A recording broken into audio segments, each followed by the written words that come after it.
Welcome to smart coaching classes. आगे class 10th के chapter अध्याय नंबर 2, इसके बाद हम लोग पढ़ेंगे अम्ल, क्षार एवं लवण। अम्ल और क्षार एवं लवण क्या होते हैं इसके बारे में, यानी इस चैप्टर में पूरे टॉपिक को पढ़ेंगे। जो जो इम्पोर्टेंट जो टॉपिक है उसके बारे में पढ़ेंगे। सबसे पहले हम देख लेते हैं अम्ल। अम्ल वे पदार्थ जो जलीय विलयन में हाइड्रोजन आयन H+ चार्ज देते हैं उन्हें अम्ल कहते हैं। यानी जो भी हमारे पदार्थ होते हैं अगर उनको हम जल में घोल दें तो जिसमें भी अगर H+ चार्ज निकलते हैं तो वो क्या होते हैं, वो हमारे अम्ल होते हैं। जैसे HCl को अगर हम जल में वियोजित कर दें, अगर घोल दें तो ये दो आयनों में विभक्त होते हैं, एक H+ चार्ज और एक Cl पे माइनस चार्ज। ठीक है, H पे प्लस आयन और एक पे Cl पे माइनस आयन। और जिस भी विलयन हम जब वियोजित करते हैं तो H पे प्लस चार्ज जिस भी पदार्थ में अगर हमको मिलते हैं तो हम जानते हैं कि वो विलयन जो है उन विलयन को हम अम्ल कहते हैं। अम्ल के नाम से उन विलयन को जानते हैं। अब देख लेते हैं क्षार। क्षार क्या होते हैं? वे पदार्थ जो जलीय विलयन में हाइड्रोक्सिल आयन यानी OH- चार्ज देते हैं उन्हें क्षार कहते हैं। जैसे NaOH को हम जब जल में वियोजित करते हैं, जल में घोलते हैं तो Na पे प्लस चार्ज मिलता है और OH पे माइनस चार्ज। लवण देख लेते हैं। अम्लों और क्षारों के बीच अभिक्रिया के फलस्वरूप प्राप्त पदार्थ को लवण कहते हैं। यानी अम्ल और क्षार के क्रिया के फलस्वरूप जो पदार्थ हमको प्राप्त होते हैं उन्हें लवण कहते हैं। या दूसरे शब्द हम देख लेते हैं। अम्ल एवं क्षार आपस में अभिक्रिया करके एक दूसरे के गुणों को नष्ट कर देते हैं, जिसके फलस्वरूप एक नए पदार्थ का निर्माण होता है, जिसे लवण कहते हैं। जैसे अम्ल और क्षार क्रिया करके क्या बनाते हैं? लवण बनाते हैं। तो अम्ल जो हो गया वो HCl हो गया, क्षार जो हो गया ये NaOH हो गया। ये जब क्रिया करते हैं तो हमारे लवण बनते हैं NaCl, जिसे हम साधारण नमक के नाम से भी जानते हैं और साथ में हमारे जल भी बनते हैं। महत्वपूर्ण तथ्य देख लीजिए। अम्ल नीले लिटमस पेपर को लाल रंग में परिवर्तित कर देते हैं एवं क्षार लाल लिटमस पेपर को नीले रंग में परिवर्तित कर देते हैं। सूचक वे पदार्थ हैं जिनका अम्लीय विलयन में एक रंग तथा क्षारीय विलयन में दूसरा रंग होता है।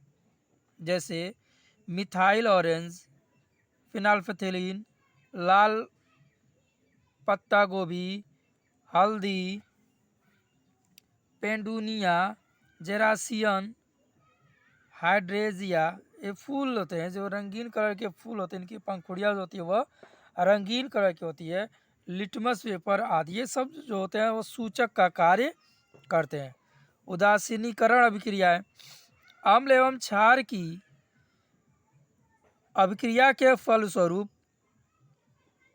या अभिक्रिया के परिणाम स्वरूप लवण तथा जल प्राप्त होता है। इस अभिक्रिया को उदासीनीकरण अभिक्रिया कहते हैं। जैसे वही एग्जाम्पल से हम HCl, NaOH ये जब अभिक्रिया कराते हैं तो यहाँ से NaCl नमक बनाते हैं यानी लवण और प्लस जल बनाते हैं। अम्लीय वर्षा, ठीक है, वर्षा के जल की pH मान जब 5.6 से कम हो जाती है तो उस वर्षा को अम्लीय वर्षा कहते हैं। और अम्लीय वर्षा में जीवों का जीवित रहना बहुत ही कठिन हो जाता है। pH स्केल, ठीक है, अम्लों और क्षारकों के जलीय विलयन में हाइड्रोजन आयनों की सांद्रता मापने के लिए pH स्केल प्रयुक्त किया जाता है। ये हमारे जो है pH स्केल है। ठीक है, जब महत्वपूर्ण तथ्य क्या है? उदासीन विलयन का पीएच मान 7 से कम, ठीक है। यानी अगर पीएच मान अगर 7 से कम होता है तो उसको अम्लीय कहते हैं, और 7 से जब अधिक होता है तो उसे क्षारीय, और जब 7 होता है तो उसे हम उदासीन कहते हैं। वही इसमें महत्वपूर्ण तथ्य में दिखाया गया है कि उदासीन विलयन का पीएच मान 7 से उदासीन विलयन का पीएच मान 7 है, और अम्लीय विलयन का पीएच मान 7 से कम तथा क्षारीय विलयन का पीएच मान 7 से अधिक होता है। ये देख लेते हैं। शुद्ध जल का पीएच मान 7 होता है, रक्त का पीएच मान 7.4 होता है, जठर रस का पीएच मान 1.2 होता है, नींबू के रस का पीएच मान 2.2 होता है। क्लोर क्षार प्रक्रिया। सोडियम क्लोराइड के जलीय विलयन में विद्युत प्रवाहित करने पर यह वियोजित होकर सोडियम हाइड्रोक्साइड बनाते हैं। इस प्रक्रिया को क्लोर क्षार प्रक्रिया कहते हैं। जैसे NaCl सोडियम क्लोराइड जो है वह जल के साथ जब विक्रियाएँ करती हैं तो यहाँ पर हमारे सोडियम हाइड्रोक्साइड और क्लोरीन अब प्लस यहाँ से जो होते हैं हाइड्रोजन गैस जो होती है वह रिमूव होती है। अब देख लेते हैं विरंजक चूड़ जो होते हैं, यानी इसको ब्लीचिंग पाउडर के नाम से भी जानते हैं, जिनका अणु सूत्र होता है NaOCl2। रासायनिक नाम होता है कैल्शियम ऑक्सीक्लोराइड। कैल्शियम ऑक्सीक्लोराइड होता है। बनाने की विधि देख लेते हैं। बनाने की विधि क्या है? शुष्क बुझा हुआ चूना, कैल्शियम हाइड्रोक्साइड को शुष्क बुझा हुआ चूना के नाम से भी जानते हैं, पर क्लोरीन की क्रिया से विरंजक चूड़ का निर्माण होता है। यानी जब बुझे हुए चूने पर हम क्लोरीन गैस जब प्रवाहित करते हैं तो हमें जो होते हैं वह ब्लीचिंग पाउडर प्राप्त होता है। जैसे NaOH ट्वाइस का हम क्लोरीन के साथ जब क्रियाएँ कराते हैं, इस पर रिएक्शन कराते हैं तो यहाँ से हमारे CaOCl2 प्लस H2O बन जाते हैं। अब उपयोग देख लेते हैं। इनके जो उपयोग है, क्या क्या उपयोग है। पहला, पीने वाले जल को जीवाणु से मुक्त करने के लिए किया जाता है। दूसरा, रासायनिक उद्योगों में एक अपचायक के रूप में ये काम करते हैं। तीसरा, ऊन को सिकुड़ने से बचाने के लिए इसका उपयोग किया जाता है। चौथा, चीनी को साफ करने के लिए भी इसका उपयोग किया जाता है। अब देख लेते हैं बेकिंग सोडा। बेकिंग सोडा का अणुसूत्र जो है NaHCO3। रासायनिक नाम है sodium by carbonate. Sodium by carbonate. बनाने की भी देख लिए। सोडियम कार्बोनेट के जलीय विलयन में जब कार्बन डाइऑक्साइड गैस प्रवाहित करने पर बेकिंग का निर्माण होता है, यानी बेकिंग सोडा का निर्माण होता है। देखिए, sodium carbonate plus H2O plus CO2। यहाँ देखिए सोडियम कार्बोनेट में हम क्या करते हैं, जल और कार्बन डाइऑक्साइड गैस को जब हम प्रवाहित करते हैं तो हमको क्या बन जाता है, बेकिंग सोडा बन जाता है, यानी NaHCO3 बन जाता है। उपयोग देख लेते हैं, इनका उपयोग क्या क्या है। रसोई घर में स्वादिष्ट खस्ता, पकौड़े आदि बनाने के लिए इसका उपयोग किया जाता है। सोडा अम्ल अग्निशामक के रूप में भी इसका किया जाता है। क्षारीय होने के कारण यह पेट में अम्ल की अधिकता हो उदासीन करके राहत पहुंचाता है। अगर पेट में अगर दर्द भी होता है तो अगर हम सोडे को, थोड़ा सा सोडे की मात्रा को लेकर अगर घोल के पिला दे तो पेट में भी उनको आराम मिलता है। क्योंकि पेट में जब भी भोजन जाता है तो उसको पचाने के लिए जो पेट जो होते हैं वो हमारे हाइड्रोक्लोरिक अम्ल छोड़ते हैं, और पेट में जब हाइड्रोक्लोरिक अम्ल की मात्राएं जब बढ़ जाती है तो पेट में दर्द होना स्टार्ट हो जाता है। तो उस समय हम क्या करते हैं, उस समय हम अगर बेकिंग सोडा थोड़ी सी मात्रा लेकर घोल के अगर पिला दें तो अम्ल जो होते हैं बेकिंग सोडा से क्रिया करके, अभिक्रिया करके वो क्या होते हैं, उदासीन हो जाएंगे, जिससे पेट में दर्द जो होगा वह समाप्त हो जाएगा। पावरोटी या केक में खमीर फुलाने, मुलायम स्पंजी के लिए, जितने भी पावरोटी होते हैं उनको मुलायम बनाने के लिए, खस्ता बनाने के लिए, उनको फुलाने के लिए, स्पंजी बनाने के लिए बेकिंग सोडा का यूज किया जाता है। इसे खाने वाले सोडा के नाम से भी जानते हैं।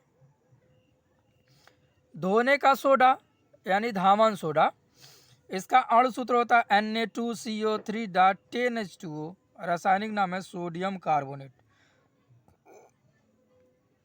सोडियम हाइड्रोक्साइड यानी कास्टिक सोडा के साथ जली विलयन में कार्बन डाइऑक्साइड गैस प्रवाहित करने पर सोडियम कार्बोनेट का विलयन प्राप्त होता है। ठीक है, जैसे रिएक्शन देख रहे थे, सोडियम यानी कास्टिक सोडा को में हम जब विलयन में जब कार्बन डाइऑक्साइड गैस प्रवाहित होता है, हमको सोडियम कार्बोनेट और प्लस जल हमको जो होते हैं वह प्राप्त होते हैं। उपयोग देते हैं, जल की कठोरता को दूर करने में इसका उपयोग किया जाता है। घरों की साफ सफाई के लिए इसका उपयोग किया जाता है। कांच, साबुन एवं कागज़ उद्योगों में इसका उपयोग किया जाता है। कपड़े धोने में भी इसका उपयोग किया जाता है। अब देख लेते हैं प्लास्टर ऑफ पेरिस। ठीक है, प्लास्टर ऑफ पेरिस देखते हैं। रसायन, इसका अणुसूत्र जो होता है CaSO4-H2O होता है। रासायनिक नाम है कैल्शियम सल्फेट अर्ध हाइड्रेट।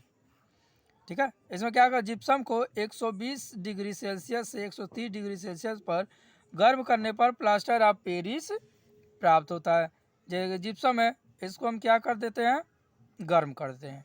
ठीक है, जहाँ डेल्टा बना रहेगा समझ लिए उसको क्या किया जा रहा है, गर्म किया जाता है। इसको हम जब गर्म कर देते हैं तो हमको प्लास्टर ऑफ पेरिस और इसके साथ जो होते हैं वह जल जो से इसमें से रिमूव हो जाते हैं। उपयोग देखिए, मूर्तियों एवं खिलौने बनाने में, मूर्ति बनाने में, छोटे छोटे जो खिलौने होते हैं वो बनाने में प्लास्टर ऑफ पेरिस का उपयोग किया जाता है। डॉक्टर टूटी हुई हड्डियों को प्लास्टर करने में इसका उपयोग करते हैं ताकि हड्डी स्थिर रहे। सजावट का सामान एवं उसको चिकना बनाने के लिए भी इसका उपयोग किया जाता है। ये मेन टॉपिक है। इसके क्वेश्चन आंसर जो है वो अगले वीडियो में, ठीक है, अगले वीडियो में हम लोग देखेंगे। ठीक है, जो भी इम्पोर्टेंट क्वेश्चन है उसके बारे में नेक्स्ट वीडियो में डिस्कस करेंगे।